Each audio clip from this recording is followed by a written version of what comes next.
Blood ప్రెషర్ని silent killer అంటారు. ఎందుకంటే దీనికి అసలు ఏమీ సిమ్టమ్స్ ఉండవు. 99% of the time blood pressure ఎక్కువ ఉన్నా సరే ఏమీ సిమ్టమ్స్ ఉండవు. సో ఇది చాలా ఇంపార్టెంట్ తెలుసుకోవటం. ఎందుకంటే సిమ్టమ్స్ లేకపోవటం వలన చాలామంది బ్లడ్ ప్రెషర్ ఎక్కువైతే ఏదో ఒకటి మనం ఫీల్ అవ్వాలి అనుకుంటారు కాబట్టి వాళ్ళు బ్లడ్ ప్రెషర్ మెజర్ చేయరు. సో బ్లడ్ ప్రెషర్ అనేది ఒక మెజర్మెంటే. ఎలాగైతే మీరు షుగర్ మెజర్ చేస్తారో, బ్లడ్లో కొలెస్ట్రాల్ మెజర్ చేస్తారో, అలాగే మీ బరువు ఎలా మెజర్ చేసుకుంటారు, హైట్ ఎలా మెజర్ చేసుకుంటారు, అలాగే బ్లడ్ ప్రెషర్ అనేది ఒక మెజర్మెంట్. దానికి ఏమి సిమ్టమ్స్ ఉండవు కాబట్టి వరల్డ్లో హైపర్ టెన్షన్ అనే వ్యాధి ఉన్న వాళ్ళల్లో ఈవెన్ బాగా డెవలప్డ్ కంట్రీస్లో కూడా 1/3 to 1/2 ఆఫ్ ద పాపులేషన్ కంటే బ్లడ్ ప్రెషర్ ఉన్న వాళ్ళకి బ్లడ్ ప్రెషర్ ఉన్నట్టే తెలియదు. బ్లడ్ ప్రెషర్ ట్రీట్ చేయటం అంత యూస్ఫుల్ స్ట్రాటజీ మెడికల్ సైన్స్లో ఇంకేమీ లేదు. బ్లడ్ ప్రెషర్ ట్రీట్ చేసి బ్లడ్ ప్రెషర్ని మనం కంట్రోల్లో తేగలిగితే దీని మూలాన వచ్చే బ్యాడ్ ఎఫెక్ట్స్ అన్నీ కూడా రివర్స్ అవుతాయి. అన్ని వ్యాధులకి ఇలా అవ్వదు. ఫర్ ఎగ్జాంపుల్ డయాబెటీస్, షుగర్ ఉన్న వాళ్ళకి షుగర్ కంట్రోల్లోకి తీసుకొచ్చినా సరే హార్ట్ అటాక్స్ అంత తగ్గవు. మెయిన్గా nerve complication, eye complication, kidney complications, microvascular అంటారంటే చిన్న రక్తనాళాల కాంప్లికేషన్స్ తగ్గుతాయి. కొంచెం పెద్ద రక్తనాళాల కాంప్లికేషన్ హార్ట్, బ్రెయిన్ చాలా వరకు డయాబెటీస్ వచ్చిందని తెలిసేటప్పటికి ఫిక్స్ అయిపోతాయి. అంటే అక్కడ ఆల్రెడీ రక్తనాళాల కొవ్వు పెరిగిపోవటం, ఆ రక్తనాళాలు గట్టిపడటం జరుగుతుంది. కాబట్టి డయాబెటీస్ ఆ స్టేజ్లో కంట్రోల్ చేసినా సరే అంత మంచి ఎఫెక్ట్ దీని మీద ఉండదు. అందుకనే డయాబెటీస్ ఉన్న వాళ్ళకి హార్ట్ అటాక్లు తగ్గించుకోవాలంటే అందరూ కూడా కొలెస్ట్రాల్ నార్మల్ లెవెల్స్ కన్నా బాగా తగ్గించడం, అలాగే వేరే లైఫ్ స్టైల్ చేంజెస్ అన్నీ చేయటం, దాంతోపాటు రక్తం పలచబడే ట్యాబ్లెట్లు కూడా వాడటం, షుగర్తో పాటు వేరే బ్లడ్ ప్రెషర్ ఉన్న వాళ్ళకి రక్తం పలచబడే ట్యాబ్లెట్లు వాడటం ద్వారా హార్ట్ అటాక్లు తగ్గించుకోవచ్చు. కానీ బ్లడ్ ప్రెషర్ అలా కాదు. బ్లడ్ ప్రెషర్ ఉన్న వాళ్ళకి బ్లడ్ ప్రెషర్ మీరు ఎలాగైనా కంట్రోల్ చేయండి, లైఫ్ స్టైల్తో అన్నా మందులతో అన్నా కంట్రోల్ చేస్తే దాని మూలాన వచ్చే బ్యాడ్ ఎఫెక్ట్స్ టోటల్లీ నెగెట్ అయిపోతాయి, అంటే పోతుంది. అందుకనే హార్ట్ అటాక్లు యూఎస్లో ఆల్మోస్ట్ సగానికి సగం తగ్గించుకోగలిగారు. సింప్లీ స్మోకింగ్ తగ్గించడం, బ్లడ్ ప్రెషర్ తగ్గించడం, వాళ్ళు వాడే ఆయిల్స్ కానీ మార్గరిన్స్ కానీ మారటం ద్వారా. దీనిలో మెయిన్గా బ్లడ్ ప్రెషర్ తగ్గించడం. నెక్స్ట్, బ్లడ్ ప్రెషర్ ఎలా మెజర్ చేయాలి?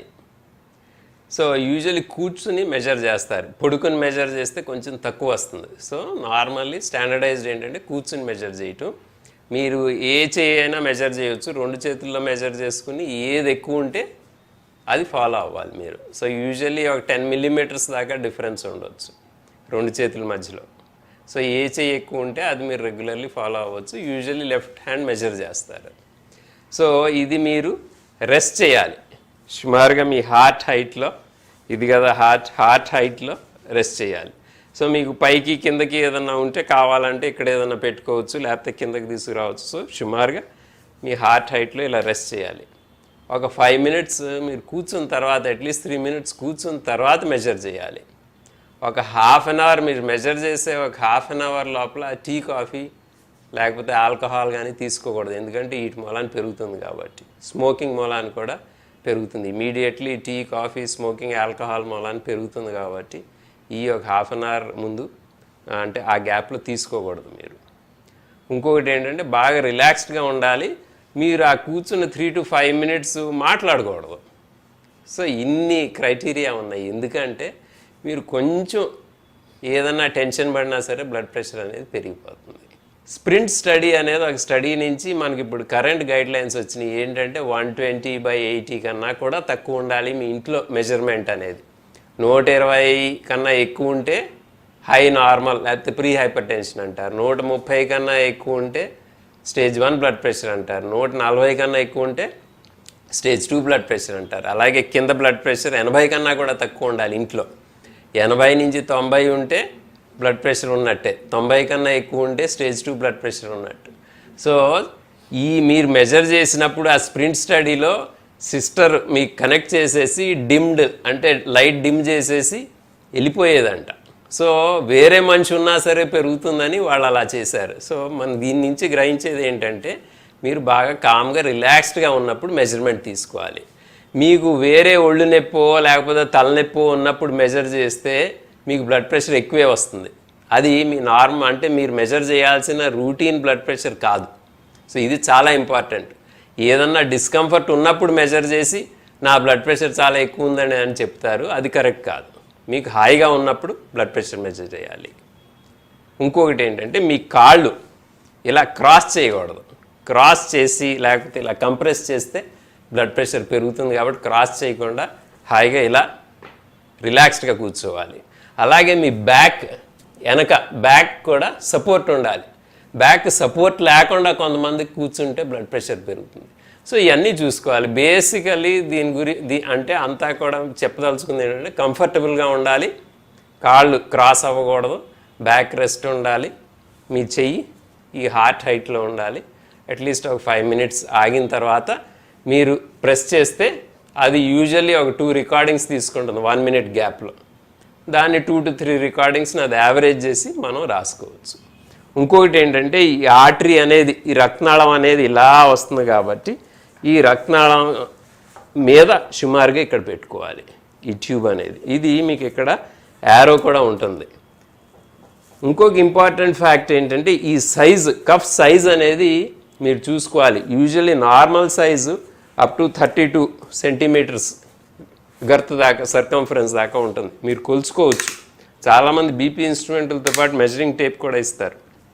మీరు మీ గర్త్ కొలుచుకున్నారనుకోండి, 32 centimeter కన్నా ఎక్కువ ఉంటే కొంచెం లార్జ్ సైజ్ కఫ్ కావాలి.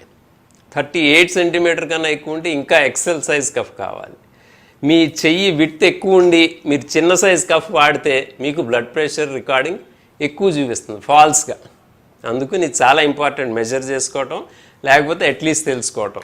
ఇప్పుడు నేను అంతేం ఓవర్ వెయిట్గా లేకపోయినా సరే నా గర్త్ ఆల్మోస్ట్ 31 centimeters ఉంది. సో ఇంకా కొంచెం గర్త్ ఎక్కువ ఉన్న వాళ్ళకి డెఫినెట్లీ ఈ సైజ్ కఫ్ కన్నా మనం రూటీన్ వాడేదానికన్నా కొంచెం లార్జ్ సైజ్ వాడాలి. బాగా చాలామంది లేడీస్కి స్పెషల్లీ మన తెలుగు స్టేట్స్లో ఇక్కడ ఎక్కువ ఉంటుంది విడ్త్. వాళ్ళు అప్పుడప్పుడు లార్జ్ సైజ్ కానీ ఎక్స్ట్రా లార్జ్ కూడా వాడకపోతే బ్లడ్ ప్రెషర్ ఫాల్స్గా ఎక్కువ చూపిస్తుంది మనకి. వైట్ కోట్ హైపర్ టెన్షన్ అంటే ఏంటి? ఇప్పుడు నేను వేసుకున్నాను చూడండి, ఇది వైట్ కోట్. అంటే డాక్టర్లు వేసుకుంటారు వైట్ కోట్. ఇది చూసినప్పుడు లేకపోతే హాస్పిటల్స్కి వచ్చినప్పుడు చాలామందికి బ్లడ్ ప్రెషర్ పెరుగుతుంది. ఒక రకమైన టెన్షన్ అన్నమాట. డాక్టర్ ఏం చెప్తారో ఏంటో. బ్లడ్ ప్రెషర్ అనేది చాలా డేంజరస్ వ్యాధి అనుకుంటారు. యాక్చువల్లీ చాలా తేలిక కంట్రోల్ చేస్తే దాని సైడ్ ఎఫెక్ట్లు అన్నీ పోతాయి. కాబట్టి అదేం బ్యాడ్ డిసీజ్ కాదు ఒక రకంగా చూస్తే, కానీ చాలా భయపడతారు. సో అందుకని white coat hypertension prevent చేయడానికి హోమ్ బ్లడ్ ప్రెషర్ అనేది చాలా ఇంపార్టెంట్. ఇప్పుడు చాలా ఇంపార్టెన్స్ ఇస్తున్నారు అందరు కంట్రీస్ గైడ్లైన్స్లో కూడా. సో ఇంట్లో మీరు ఒక మంచి బీపీ ఇన్స్ట్రుమెంట్, ఓమ్రాన్ లాంటిదో లేకపోతే సర్టిఫైడ్ బీపీ ఇన్స్ట్రుమెంట్ ఉంటాయి, ఆ సర్టిఫికేషన్ చూసుకుని మీరు మెజర్ చేసుకుంటే ఇంట్లో ఆ రికార్డింగ్స్ మీ డాక్టర్కి ఇవ్వగలిగితే బెటర్. సో ఏ టైంలో రికార్డ్ చేస్తారు? యూజువల్లీ మార్నింగ్ ఒకసారి లెగ్సినమ్మటే, నైట్ మీరు భోంచేసే ముందు. ఎందుకంటే ఫుడ్ మూలాన్ని కూడా బ్లడ్ ప్రెషర్ మారుతుంది కాబట్టి మీరు నైట్ డిన్నర్ ముందు మెజర్ చేసుకోవాలి. మీరు ఎంత ఫ్రీక్వెంట్గా మెజర్ చేసుకుంటారనేది డిపెండ్స్ అపాన్ మీ ఉన్న ప్రాబ్లం మీద. యూజువల్లీ మనకు డయాగ్నోజ్ చేయడానికి కొంతమందికి ఆల్మోస్ట్ డైలీ మెజర్ చేయమంటాం. కొన్నిసార్లు ఆల్మోస్ట్ ఒక 10 days 1 week మెజర్మెంట్ తీసుకురమ్మంటాం. చాలామంది బ్లడ్ ప్రెషర్ ఎక్కువ ఉందని ఒక ట్యాబ్లెట్ ఎక్స్ట్రా ఆ రోజు వేసుకోవటం, కొంచెం తక్కువ ఉందని ఆపేయటం, అలా చేయకూడదు. బ్లడ్ ప్రెషర్ ట్రీట్మెంట్ ఏంటంటే డైలీ మనం ఒకే డోస్ కంటిన్యూ చేస్తాం, దాన్ని అప్ అండ్ డౌన్ మనం చేసుకోవచ్చు డిపెండింగ్ ఆన్ మనం యూజువల్లీ లైఫ్ స్టైల్ చేంజెస్. మనం బరువు తగ్గి, కార్బోహైడ్రేట్స్ తగ్గించి, ఉప్పు తగ్గించి, డైలీ ఎక్సర్సైజ్ చేసి, యోగా, మెడిటేషన్, ప్రాణాయామం చేసుకుంటా, ఈ ఆల్కహాల్ లేకపోతే ఈ నొప్పి ట్యాబ్లెట్లు వాడకుండా ఇవన్నీ చేస్తూ ఉంటే ఏమవుతుందంటే గ్రాడ్యువల్లీ బ్లడ్ ప్రెషర్ తగ్గుతుంది. కాబట్టి మనం మందులు తగ్గించేయచ్చు. సో హోమ్ బ్లడ్ ప్రెషర్ అనేది చాలా ఇంపార్టెంట్. ఇంకొక రకమైన మెజర్మెంట్ని అంబులేటరీ బ్లడ్ ప్రెషర్ మెజర్మెంట్ అంటారు. అంబులేటరీ అంటే మనం నడుస్తూ ఉండగా, ఏదైనా పని చేస్తూ ఉండగా కూడా మెజర్ చేస్తుంది. ఇది ఒక అంబులేటరీ బ్లడ్ ప్రెషర్ ఇన్స్ట్రుమెంట్. దీనికి మామూలుగానే వేరే బీపీ ఇన్స్ట్రుమెంట్ లాగానే కఫ్ ఉంటుంది. ఇలా కఫ్ లోపల మనం షర్ట్ కింద పెట్టుకోవచ్చు, ఇలాంటిది పాకెట్ దగ్గర క్లిప్లో పెట్టుకోవచ్చు. ఇది మనం సెట్ ఫ్రీక్వెన్సీలో every hour or every once in 2 hours or half an hour మనం ఎలా సెట్ చేస్తే అలా మెజర్ చేస్తుంది. అది గూ అని కొంచెం కఫ్ ఇన్ఫ్లేట్ చేసినప్పుడు మనం కదలకుండా ఉంటే బెటర్ మెజర్మెంట్ ఇస్తుంది. అంబులేటరీ బ్లడ్ ప్రెషర్ ఎందుకు ఇంపార్టెంట్ అంటే కొంతమందికి ఆఫీస్లో డాక్టర్ దగ్గర బ్లడ్ ప్రెషర్ లేకపోయినా సరే కిడ్నీ డ్యామేజ్, ఐలో డ్యామేజ్, హార్ట్లో డ్యామేజ్, రక్తనాళాల్లో డ్యామేజ్, బ్రెయిన్లో ఎంఆర్ఐ లోపల చిన్న చిన్న స్ట్రోకులు కనపడటం ఇలా జరుగుతుంది. దీన్ని మాస్క్డ్ హైపర్ టెన్షన్ అంటారు. అంటే వైట్ కోట్ హైపర్ టెన్షన్ యొక్క ఆపోజిట్ ఇది. వైట్ కోట్ హైపర్ టెన్షన్ అంటే మీకు బీపీ లేదు, డాక్టర్ దగ్గరికి వెళ్ళేటప్పుడు ఆయన తెల్ల కోట్ చూసి మీకు బ్లడ్ ప్రెషర్ పెరుగుతుంది. సో అది యాక్చువల్లీ మీకు బ్లడ్ ప్రెషర్ అనే వ్యాధి లేదు. మాస్క్డ్ హైపర్ టెన్షన్ అంటే ఏంటంటే మీకు ఫర్ సమ్ రీజన్ అప్పుడప్పుడు బ్లడ్ ప్రెషర్ తెలియట్లా, స్పెషల్లీ డాక్టర్ దగ్గరికి వెళ్ళినప్పుడు అంత ఎక్కువ ఉంటుందా, కానీ వేరే ఆర్గన్స్ అన్నీ కూడా బ్లడ్ ప్రెషర్ మూలన డ్యామేజ్ అవుతున్నాయి. కిడ్నీ, హార్ట్, బ్రెయిన్, రక్తనాళాలన్నీ కూడా డ్యామేజ్ అవుతున్నాయని మనకు తెలుస్తుంది. సో అందుకని ఈ అంబులేటరీ బ్లడ్ ప్రెషర్ అనేది చూస్తే దీంతో 2-3 ఇంపార్టెంట్ థింగ్స్ మనకు తెలుస్తాయి. ఏంటంటే 24 hours కూడా మల్టిపుల్ రికార్డింగ్స్ మనకు తెలుస్తాయి. ఆయన కొంచెం నడిచినప్పుడు లేకపోతే ఎవరితో టెన్షన్గా మాట్లాడినప్పుడు బ్లడ్ ప్రెషర్ బాగా పెరగవచ్చు.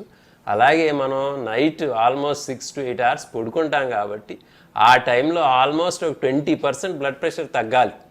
రాత్రి మనం నిద్రపోతా ఉన్నప్పుడు నార్మల్ బ్లడ్ ప్రెషర్ 110/65 కన్నా కూడా తక్కువ ఉండాలి. సో దీన్ని నాక్టర్నల్ డిప్పింగ్ అంటారు. సో రాత్రి పడుకున్నప్పుడు లేకపోతే ఎర్లీ మార్నింగ్ అప్పుడు డిప్ అవుతుంది. సో ఆ డిప్ అవ్వని వాళ్ళకి ఆ బ్లడ్ ప్రెషర్ మీకు మార్నింగ్ టైం 130 ఉంది, రాత్రి పడుకున్నప్పుడు కూడా 130 ఉంటుంది అనుకోండి, మీ బాడీ దానికి బ్యాడ్గా రియాక్ట్ అవుతుంది. సో అందుకనే ఏంటంటే ఈ అంబులేటరీ బ్లడ్ ప్రెషర్ అనేది చాలా ఇంపార్టెంట్. స్పెషల్లీ మీకు హార్ట్ ప్రాబ్లం కానీ, బ్రెయిన్ స్ట్రోక్స్ కానీ, కిడ్నీ ప్రాబ్లం ఉంటే మీకు రాత్రిపూట డే మొత్తం కూడా ఎలా బ్లడ్ ప్రెషర్ కంట్రోల్ ఉందనేది చూసుకోవడానికి అంబులేటరీ బ్లడ్ ప్రెషర్ వాడతారు. పోస్చరల్ హైపోటెన్షన్ అంటే ఏంటి? మనం ఇలా సడన్లీ నుంచున్నప్పుడు బ్లడ్ అంతా కాళ్ళ లోపలికి వెళ్ళినప్పుడు కొంచెం బ్లడ్ ప్రెషర్ తగ్గి ఇనీషియల్లీ బ్రెయిన్కి బ్లడ్ సప్లై తగ్గుతుంది. అలాంటప్పుడు ఏం చేస్తుందంటే నార్మల్ రియాక్షనరీ మెజర్స్ వచ్చి హార్ట్ రేట్ కొంచెం పెరగటం, మళ్ళీ బ్లడ్ ప్రెషర్ అనేది నార్మల్ లెవెల్స్కి వచ్చేస్తుంది. సో 2 to 5 minutes తర్వాత నుంచున్న తర్వాత 2 నుంచి 5 నిమిషాల తర్వాత చాలామందికి బ్లడ్ ప్రెషర్ మనం ఇలా హ్యాండ్ రెస్ట్ చేసి తీసుకుంటాం. అంటే వేరే వాళ్ళు ఎవరో ఒకళ్ళు హ్యాండ్ రెస్ట్ చేసి వాళ్ళు బ్లడ్ ప్రెషర్ మెజర్ చేస్తారు. ఇది ఓల్డ్ ఏజ్లో చాలా ఇంపార్టెంట్. ఇలా నుంచోబెట్టి బ్లడ్ ప్రెషర్ మెజర్ చేయటం. స్పెషల్లీ చాలామందికి గిడ్డినెస్, అప్పుడప్పుడు కళ్ళు తిరిగినట్టు అలా అనిపిస్తుంది. వాళ్ళ కూర్చున్నప్పుడు బ్లడ్ ప్రెషర్ నార్మల్గా ఉండొచ్చు, కానీ నుంచున్నప్పుడు 120, 110 కన్నా బాగా తగ్గిపోతూ ఉన్నప్పుడు కళ్ళు తిరిగి కొంతమంది పడిపోతారు కూడా. స్పెషల్లీ నుంచున్నప్పుడు కళ్ళు తిరుగుతా అంటే డెఫినెట్లీ ఈ బ్లడ్ ప్రెషర్ ఎంత ఉందో మెజర్ చేసి దాన్ని ట్రీట్ చేస్తాం రాదర్ దెన్ కూర్చున్న బ్లడ్ ప్రెషర్ కన్నా. సో ఇది కూడా ఏజ్ పెరిగిన కొద్దికి మెజర్ చేయటం చాలా ఇంపార్టెంట్. మీరు డీహైడ్రేట్ అయినా సరే, కొన్ని నొప్పి ట్యాబ్లెట్లు వాడినా, జ్వరం వచ్చినా ఈ పోస్చరల్ హైపోటెన్షన్ అనేది అప్పుడు మీకు డెవలప్ అవ్వచ్చు. లేకపోతే ఏజ్ పెరిగిన కొద్దికి స్పెషల్లీ కాళ్ళ మసిల్స్ పవర్ తగ్గిన వాళ్ళకి కూడా చాలామందికి పోస్చరల్ హైపోటెన్షన్ ఉంటుంది. అలా ఉన్న వాళ్ళకి స్టాకింగ్స్ వాడటం, కొంచెం ఎక్సర్సైజెస్ నేర్పటం, వీటి ద్వారా పోస్చరల్ హైపోటెన్షన్ అనేది మనం ప్రివెంట్ చేయవచ్చు. లో బ్లడ్ ప్రెషర్ అంటే ఏంటి? లో బ్లడ్ ప్రెషర్ అనేది ఒక వ్యాధి కాదు. కొంతమందికి బ్లడ్ ప్రెషర్ నార్మల్ రేంజెస్ కన్నా తక్కువ ఉంటుంది. వాళ్ళకి ఏ వ్యాధులు కూడా ఎక్కువ కాదు. కాకపోతే వాళ్ళకి ఈ జ్వరం వచ్చినప్పుడు లేకపోతే డీహైడ్రేట్ అయినప్పుడు అలాంటప్పుడు వాళ్ళ నుంచున్నప్పుడు సడన్లీ వాళ్ళకి ఆల్రెడీ బ్లడ్ ప్రెషర్ తక్కువ ఉంటుంది, నుంచున్నప్పుడు ఇంకా కొంచెం తగ్గొచ్చు కాబట్టి వాళ్ళు కళ్ళు తిరిగి పడిపోవచ్చు. సో పోస్చరల్ ఈ లో బ్లడ్ ప్రెషర్ ఉన్న వాళ్ళకి పోస్చరల్ హైపోటెన్షన్ అనేది కామన్ కాబట్టి అలా జాగ్రత్త తీసుకోవాలి, కానీ అదొక వ్యాధి అనేది కాదు. కాకపోతే లో బ్లడ్ ప్రెషర్ ఉన్న వాళ్ళకి బీపీ రాదు అంటే హైపర్ టెన్షన్ అనే వ్యాధి రాదనేది కూడా కరెక్ట్ కాదు. చాలామందికి సడన్లీ లో నుంచి హై బ్లడ్ ప్రెషర్ కూడా రావచ్చు. టార్గెట్ ఆర్గన్ డ్యామేజ్ అంటే ఏంటి బ్లడ్ ప్రెషర్లో? టార్గెట్ ఆర్గన్ డ్యామేజ్ అంటే బ్లడ్ ప్రెషర్ మూలాన మీ వేరే ఆర్గన్స్ డ్యామేజ్ అవుతున్నాయి అన్నమాట, చెడుతున్నాయి. అన్నిటికన్నా ఇంపార్టెంట్ మనం డిస్కస్ చేసుకున్నట్టు heart attacks. So heart attack అనేది నంబర్ 1 టార్గెట్ ఆర్గన్ డ్యామేజ్. అలాగే హార్ట్ మసిల్ థిక్కెన్ అవ్వటం అనేది, బ్లడ్ ప్రెషర్ పెరిగిన కొందికి గుండె మాంసఖండం పెరుగుతుంది, దాని థిక్నెస్ పెరుగుతుంది. ఎలాగంటే జిమ్కి వెళ్ళి మనం ఎక్సర్సైజ్ చేస్తే ఎలా మనకు కండలు వస్తాయో అలాగే హార్ట్ మసిల్ బ్లడ్ ప్రెషర్ ఎగెన్స్ట్గా పంప్ చేయాలి కాబట్టి బీపీ పెరిగిన కొద్దికి దాని థిక్నెస్ పెరుగుతుంది. ఇది మనకి ఈసీజీను ఎకోకార్డియోగ్రామ్ ద్వారా చాలా తేలిగ్గా తెలుస్తుంది ఈ థిక్నెస్ అనేది పెరిగిందా అని. ఇలా పెరిగి ఉంటే దాని సూచన ఏంటంటే మీ బ్లడ్ ప్రెషర్ కంట్రోల్ లేదు అని. థర్డ్ ఏంటంటే హార్ట్ ఫెయిల్యూర్. కొంతమందికి బ్లడ్ ప్రెషర్ ఎక్కువ ఉండటం వలన నెమ్మదిగా గుండె స్పెషల్లీ ఏజ్ పెరిగిన కొద్దికి ఆ హార్ట్ సైజ్ పెరగటం, అది సరిగ్గా పంపింగ్ తగ్గిపోవటం, లేకపోతే చాలామందికి ఈ మధ్య కామన్గా రిలాక్స్ అవ్వకపోవటం. అంటే హార్ట్ మసిల్ సరిగ్గా పంపింగ్ బాగానే ఉంటుంది, ఎకో కార్డియోగ్రామ్లో పంపింగ్ బాగానే ఉంటుంది, కానీ హార్ట్ రిలాక్స్ అవ్వదు, సరిగ్గా ఓపెన్ అవ్వదు. దాని వలన ప్రెషర్ పెరిగి కొంచెం నడిచినప్పుడు ఆయాసం రావడం. చాలామందికి బ్లడ్ ప్రెషర్ ఉన్న వాళ్ళకి స్పెషల్లీ కొంచెం ఏజ్ పెరుగుతూ ఉన్నప్పుడు లేడీస్కి చాలా కామన్. డయాస్టోలిక్ డిస్ఫంక్షన్ అంటారు. ఒక బ్లడ్ టెస్ట్ ఉంటుంది బిఎన్పి అనేది. ఆ బ్లడ్ టెస్ట్ చేస్తే మనకు తెలుస్తుంది ఈ ప్రాబ్లం ఉందా లేదా అని. దాని కామనెస్ట్ కాజ్ ఏంటంటే బ్లడ్ ప్రెషర్ కంట్రోల్ లేకపోవటం. Next important target organ damage ఏంటంటే బ్రెయిన్లో. సో బ్రెయిన్లో బోత్ క్లాట్ అవ్వటం యాజ్ వెల్ యాజ్ బ్లీడ్ అవ్వటం, చిన్న చిన్న స్ట్రోక్ లాక్యునార్ ఇన్ఫాక్ట్స్ అంటారు అది అవ్వటం, వైట్ మ్యాటర్ అంటే దానిలో బ్రెయిన్లో మళ్ళీ గ్రే మ్యాటర్ కాకుండా వైట్ మ్యాటర్లో కూడా లీజన్స్ డెవలప్ అవ్వటం, ఇవన్నీ కూడా మనకి డెమెన్షియా అంటారు. అంటే ఈ మల్టిపుల్ చిన్న చిన్న స్ట్రోక్స్ మూలాన జ్ఞాపక శక్తి తగ్గటం, ఇవన్నీ కూడా బ్లడ్ ప్రెషర్ మూలాన జరగవచ్చు. సో ఇది బ్రెయిన్లో వచ్చే టార్గెట్ ఆర్గన్ డ్యామేజ్. చాలాసార్లు ఎంఆర్ఐ చేసినప్పుడు వేరే కారణానికి ఏదో ఎంఆర్ఐ చేసినప్పుడు బ్రెయిన్లో ఇవి కనపడతాయి. అప్పుడు మనకు తెలుస్తుంది ఏంటంటే ఈ లాక్యునార్ ఇన్ఫాక్ట్స్ ఇవి ఉన్నాయి కాబట్టి వీళ్ళకి బ్లడ్ ప్రెషర్ సరిగ్గా కంట్రోల్ లేకపోవటం వలన వచ్చింది అని. హార్ట్లో టార్గెట్ ఆర్గన్ డ్యామేజ్ ఇంకోటి బ్లడ్ ప్రెషర్ మూలాన గుండె దడ, ఏట్రియల్ ఫిబ్రిలేషన్ అనే దడ ఒకటి.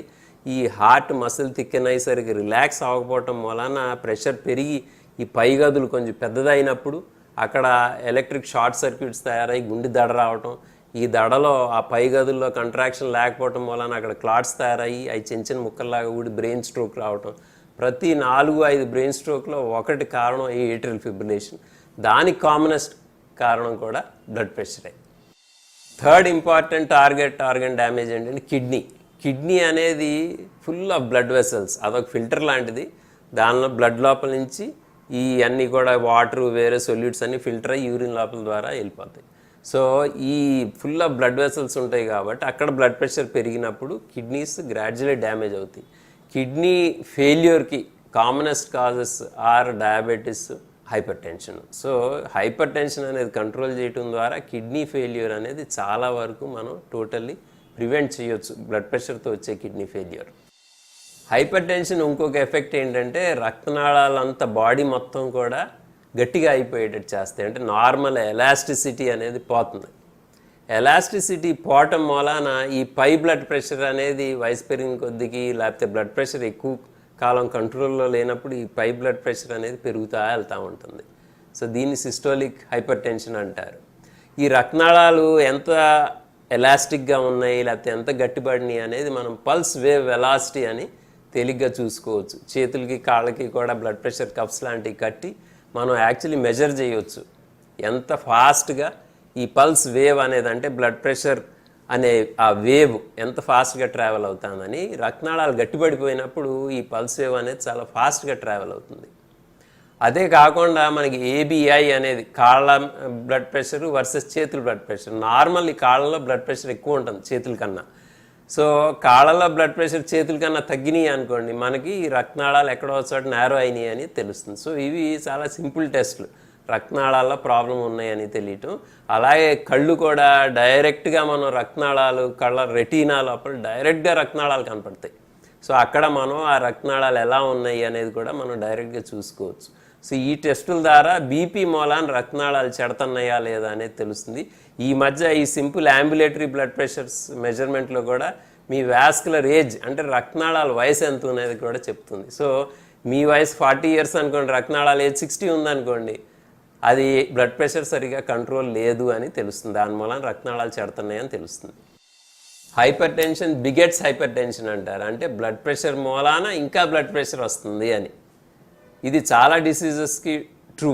ఏంటంటే ఆ డిసీజ్ మూలాన అది కంట్రోల్ లేకపోవటం మూలాన ఆ డిసీజ్ ఇంకా ఇంకా చెడి దాని తర్వాత ఏ మందులు పనిచేయని పరిస్థితి కూడా రావచ్చు. హైపర్ టెన్షన్ కూడా అలాంటిదే. మీకు బ్లడ్ ప్రెషర్ పెరిగినప్పుడు ఈ రక్తనాళాలు గట్టిపడిపోయినప్పుడు నార్మల్లీ హార్ట్ పంప్ చేసినప్పుడు మెయిన్ ట్యూబ్ ఎవోటా అనేది పెద్దదవుతుంది. అలాగే హార్ట్ రిలాక్స్ అయినప్పుడు అది మళ్ళీ కంట్రాక్ట్ అవుతుంది. సో అదొక సెకండ్ పంప్ లాగా పనిచేస్తుంది. సో బఫర్ చేస్తుంది, పై బ్లడ్ ప్రెషర్ మరీ పెరగకుండా కింద బ్లడ్ ప్రెషర్ మరీ తగ్గకుండా. సో ఈ బఫరింగ్ అనేది ఈ రక్తనాళం గట్టిపడిపోయినప్పుడు ఏమవుతుందంటే పై బ్లడ్ ప్రెషర్ హార్ట్ పంప్ చేసినప్పుడు సడన్లీ బ్లడ్ ప్రెషర్ పెరుగుతుంది. సో ఇలా నెమ్మదిగా సంవత్సరాల తరబడి అయ్యేటప్పటికి ఈ పై బ్లడ్ ప్రెషర్ అనేది పెరుగుతూ వెళ్తుంది. అది కంట్రోల్ చేయటం మందుల ద్వారా చాలా కష్టమైపోతుంది. ఎందుకంటే పై బ్లడ్ ప్రెషర్ తగ్గించేటప్పటికి కింద బ్లడ్ ప్రెషర్ ఇంకా బాగా తగ్గిపోతూ ఉంటుంది. స్పెషల్లీ ఇది ఓల్డ్ ఏజ్లో కామన్. రెసిస్టెంట్ హైపర్ టెన్షన్ అంటే ఏంటి? రెసిస్టెంట్ హైపర్ టెన్షన్ అంటే 3 మందులు వాడినా సరే బ్లడ్ ప్రెషర్ కంట్రోల్ అవ్వట్లేదని. ఇది 10 to 30% పీపుల్కి ఉంటుంది రెసిస్టెంట్ హైపర్ టెన్షన్ అనేది. దీనికి మెయిన్గా కారణం ఏంటంటే మందులు సరిగ్గా వాడకపోవటం, లైఫ్ స్టైల్ అనేది సరిగ్గా పాటించకపోవటం. మెయిన్లీ ఉప్పు ఎక్కువ తీసుకోవటం, బరువు ఎక్కువ ఉండటం, మానసిక ఒత్తిడి, స్లీప్ సరిగ్గా లేకపోవటం. సో స్లీప్ అనేది బ్లడ్ ప్రెషర్కి చాలా ఇంపార్టెంట్. మీరు నైట్ అంటే లైట్ యాంబియంట్ లైట్ తగ్గిపోయినప్పుడు పడుకోవాలి, నైట్ టైంలో పడుకోవాలి, మార్నింగ్ టైంలో అవేక్గా ఉండాలి. ఒక 6 hours అట్లీస్ట్ మీరు పడుకోగలగాలి బాగా. అది మీరు షిఫ్ట్ చేశారనుకోండి, అంటే మార్నింగ్ టైంలో పడుకుని నైట్ పని చేస్తున్నారనుకోండి, బ్లడ్ ప్రెషర్ పెరగవచ్చు. అలాగే మీరు తక్కువ నిద్రపోయినా మరీ ఎక్కువ నిద్రపోయినా సరే బ్లడ్ ప్రెషర్ పెరగవచ్చు. నిద్రలో గురక ప్రాబ్లం ఉంటుంది. ఈ స్నోరింగ్ మూలాన ఈ సడన్లీ గాలి ఆగిపోయినప్పుడు, అంటే బ్రీదింగ్ ఆగిపోయినప్పుడు ఎవరో మనకి థ్రాటిల్ చేసేసినట్టు బాడీ రియాక్ట్ అయ్యి హార్ట్ రేటు బ్లడ్ ప్రెషర్ పెంచుతుంది. అలా మల్టిపుల్ టైమ్స్ రాత్రి అవుతూ ఉన్నప్పుడు ఆ గురక మూలాన బ్లడ్ ప్రెషర్ అనేది పెరుగుతుంది. సో స్లీప్ అనేది చాలా ఇంపార్టెంట్. సో ఇవన్నీ కూడా మెయిన్ కారణాలు రెసిస్టెంట్ హైపర్ టెన్షన్కి.